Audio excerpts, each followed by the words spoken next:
Hello folks, we're back. And as promised, here's the J to Z box. So let's see what treasures await. Start off with JLA. This one's by Grant Morrison. This is the relaunch version. I believe it was 1998. It's the Justice League of America. Let me get my glasses. Big mistake to do this without glasses.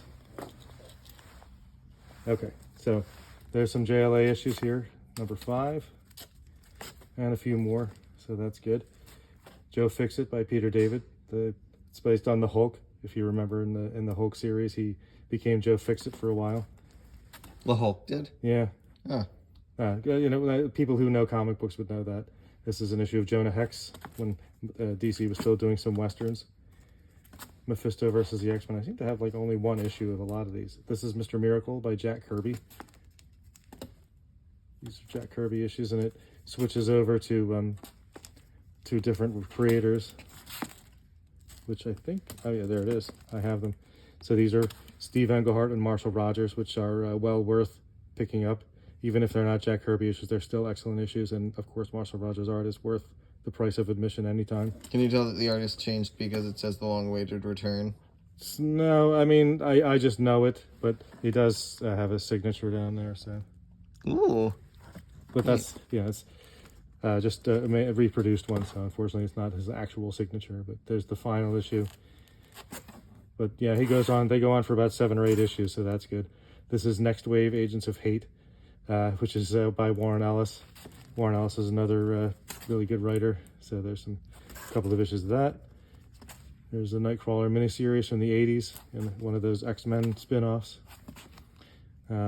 This is a series called Paper Girls, which I came across completely by accident and turned out to be really good. So I'd recommend it to anyone who was watching this that, it's worth picking up. Of course, I'm all over the place on this. This is number 628. So there's Pit by Dale Keown, who was an artist for the Hulk for a while. That's his own stuff. This is Promethea by Alan Moore. Alan Moore, Swamp Thing, Watchmen, V for Vendetta, blah, blah, blah. Very much worth getting. Here's The Ray. This is a miniseries by Jack C. Harris and Joe Quesada, and Joe Quesada became the EIC, editor-in-chief of Marvel, in the late 99 or early 2000, and he kind of revitalized Marvel at the time and kind of brought them around and pretty much handed us the MCU TV film universe as we know it. A lot of the comic books that they made kind of produced the material for those. There's the Red Skull. This is Resurrection Man, another really good series that doesn't get the press or attention that it should, but it's very much worth reading.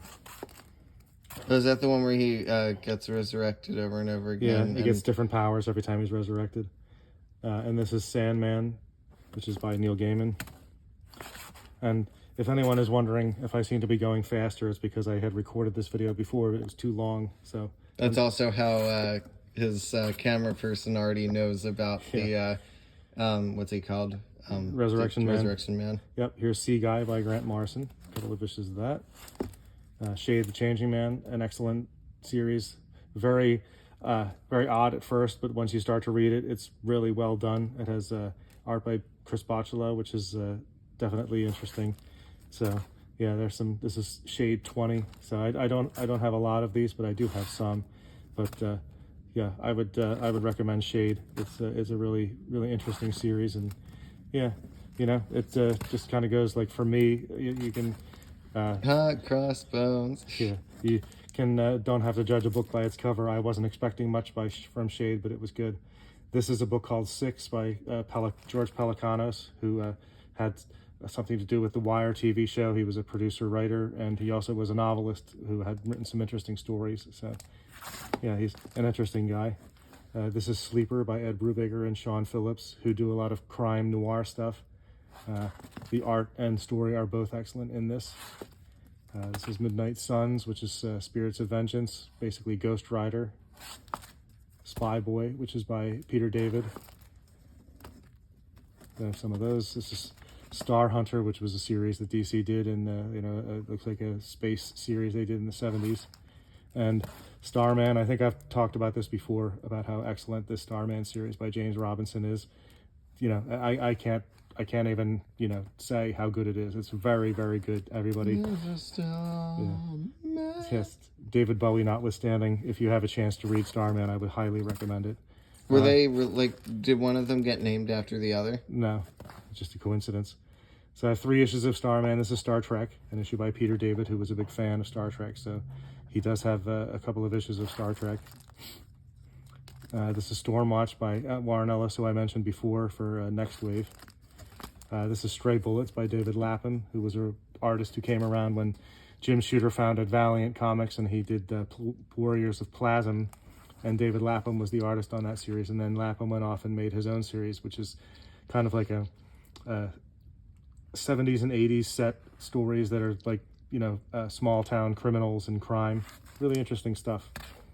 Superboy by Carl Kesel, who started as an inker but turned out to be a pretty good writer as well. So there are a couple of issues of that. This is the 70s version of Supergirl. It's a nice Gil Kane cover. This is the Supergirl miniseries that Roger Stern had written in the, I think this is the mid-90s. And there are a couple of issues of that. And then there's the Supergirl series that Peter David did. That's number 2. A couple of those. And then, you know, it's all over the place. That's number 3. This is, you know, some other issues of Supergirl. Again, you know, Peter David is another one of those. I can't tell you enough that it's how good it is. He's just very good at when he gets on a series. He can even take characters that you don't even like and make you like them, which he did for me with X Factor. So that his strength. This is Superman from the 80s before they started relaunching and renumbering it, and that's more Gil Kane covers. Always worth the price of admission. And here's the aforementioned reissue or relaunch of the Superman series back to number 1, but it's written and drawn by John Byrne, so definitely worth getting. Superman 2, and this is Superman 5. So I got a couple of those issues here. All the Byrne issues, always worth getting. Superman, Supergirl. There's another Byrne thing, Superman Earthstealers. It's Team Superman, Secret Files and Origins. Superpowers. This is a Jack Kirby series and other related creators who were fans of his. So it's nice that he got a little bit of attention then. This is Trees, again by Warren Ellis, 3rd Warren Ellis story there. This is West Coast Avengers. This is the mini-series. And then there was a regular series that followed. This is Wildcats. This is by Jim Lee and Chris Claremont, one of the Image titles when they launched. They broke away from Marvel and started their own company. This is Wildcats. I believe this issue was by Alan Moore, even though it doesn't say, but he did do a lot of writing for, there it is, Miller, on issue 24. So yeah, Alan Moore had about, I don't know, maybe about 15 issues of Wildcats. This is Wildstorm Rising, James Robinson and Barry Windsor Smith, always worth a look. Wonder Woman and World's Finest. Here's the aforementioned X Factor, but these are not issues by Peter David, so I didn't really pay much attention to these X Factor issues, but these are Walt Simonson covers, so they're pretty cool.